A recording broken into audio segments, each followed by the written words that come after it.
I don't want to review this movie. No. Just no. And oh. Gambariki! You must review this movie. But I don't want to!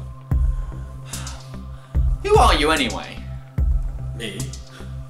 I am your darkest memories. I am your deepest fears. I am your worst nightmares. I am you.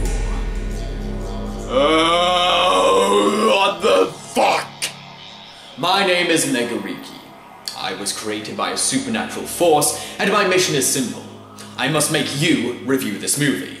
Once my task is complete, then I will be free to do as I please. Okay, fine, I'm going to review this film. For those of you who don't know, A Car's Life was a computer-animated movie that tried to piggyback on the success of Pixar's Cars. I reviewed it a few years ago and found it to be a boring, tedious, obnoxious and grating movie. I consider it to be one of the worst films I've ever seen. And in this episode, I'm going to review its sequel, Cars Life 2. Cars Life 2 is a computer-animated mockbuster released the same year as Pixar's Cars 2. It follows a cocky little car called Sparky who wants a GPS system, but can't afford one. So he tries to get different jobs, including working for his own dad and Diesel, the villain from the first movie.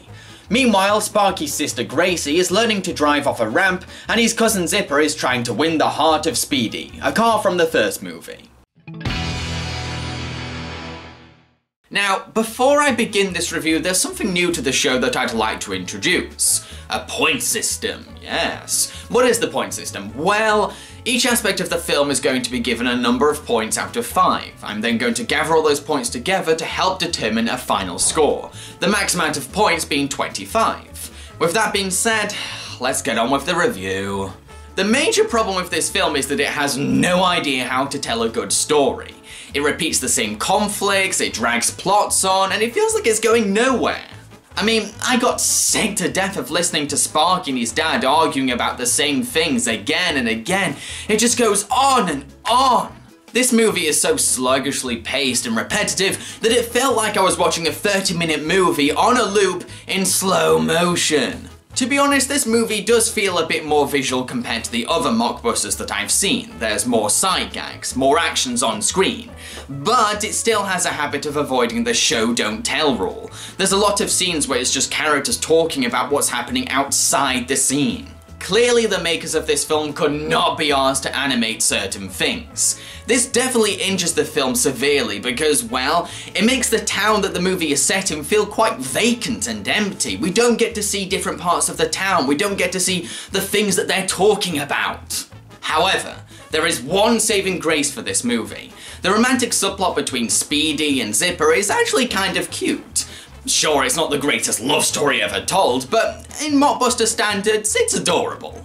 Sure, it's just as padded out as the other plots in the film, but unlike the other plots, it actually develops as the film goes along, and you can see a sense of chemistry between both characters. The romance actually goes somewhere. I'm going to give the content of this film 2 points. Sparky, the main character, spends most of the film trying to insist that he's grown up, but clearly he hasn't. He has not changed since the first movie. He's still cocky, immature, whiny, self-entitled, and annoying. He also blindly trusts the villainess Diesel, even though in the first film she traumatically endangered him. He is an idiot, a moron. Fender, Sparky's dad, is sensible and good-hearted, but he's also frustratingly stubborn. Now, I wouldn't mind this if 95% of the film wasn't made up of arguments between Sparky and Fender. Fender is the main reason why these boring fights feel like they go nowhere. Diesel is a pretty rubbish and stupid villainess. I mean, she's not exactly subtle, she's not very good at hiding her crimes, and she's pretty open about being evil. She kept making me think, does she really think she can get away with this? Zipper, Sparky's cousin, is possibly the only likeable character in the film. Sure, he's not exactly interesting, but he's certainly more appealing than all the other cars. He's very friendly, and there's something cute about his nervous disposition. I'm going to give 1 point to the characters. I will admit that Cars Live 2 certainly looks a little better compared to the first movie. It's better rendered, shinier, and just easier on the eyes. Sure, it's not exactly Pixar or DreamWorks standards, and the backgrounds do look boring as sin, but the characters are more expressive, and things are just more pleasant to look at. I'm also grateful that Sparky now looks less like the inbred child of Rodney Dangerfield and Lightning McQueen. He looked really grotesque in the first movie. It's better, but not exactly good. I mean, the physics are pretty rubbish and hard to believe, plus the characters could be a bit more flexible and fluid to justify the animation. I'm going to give the animation for this film 2 points. Longtime veteran voice actress Corinne Orr voices Sparky. She does a passable job, but she can become grating from time to time, which isn't helped by Sparky's obnoxious dialogue. That's your fault. Look at this place. It's so last century, especially compared to what Diesel's building. Sean Schemmel, who's best known for playing Goku in Dragon Ball Z, provides the voice of Fender, Sparky's dad. He certainly pulls off the strict and stern delivery required for his character, but he too could become draining to listen to, after hearing the same argument for the 5th time. Diesel's a scam artist. Oh, come on. Half the cars that leave this place need major repairs. I'm busy fixing all the folks Diesel messed up. You're being unfair. I don't trust Diesel. You don't trust anybody. Jean Richards voices Diesel. She tries to be sinister and creepy, but she doesn't have the energy needed to sound threatening, or at least entertaining. She sounds too lifeless and flat for the voice of a villainess. This arrow is pointed in the wrong direction. I wouldn't want anyone getting lost. Jim Woods voices Zipper. While he doesn't have much charisma as a voice actor, he certainly sounds like he's at least trying. Speedy, how are you? I'm okay. Good. I'm going to give 1 point to the voice acting for this film. The music in the first Cars Live was painfully distracting. The worst music score I've ever heard. I wouldn't even call it music. It was like having syringes jabbed into my ears. The music for this film is a lot easier to listen to. It's simple, basic, and harmless. But that's the problem. It's boring. It's so vanilla, plain, and underwhelming. I'm glad it's nicer to listen to, but it has no personality, flavour, or charisma.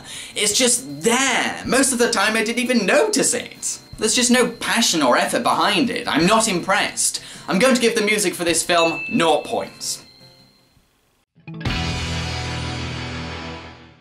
To conclude, Cars Live 2 is certainly an improvement compared to the first film because things look a little better and there's more on offer. But it's still a pretty rubbish movie for the most part. It's sluggish, repetitive, boring, and suffers from having a really unlikable protagonist. However, it was easier to sit through compared to other mockbusters I've seen. Cars Live 2 has gained 6 points, which translates to 1.5 wheeled strawberries out of 5. However, if you enjoyed the first Cars Live movie, then you might get a little something out of this one. I've been Jamboriki and I hope you enjoyed my review. If you did, then click the like button below and feel free to share this video with your friends or family. The next episode will be my 100th, a landmark for this show, which means I'm going to have to review something special. A legendary filmmaker's swan song, The Wind Rises. So, Mr. Negariki, are you satisfied? I've now reviewed this film. Yes, Jamboriki, I am very grateful. I am pleased that you have finally reviewed this movie. My mission is now complete. I am free. Free to be me. Free to find out who I am. Free to find out the purpose of my life.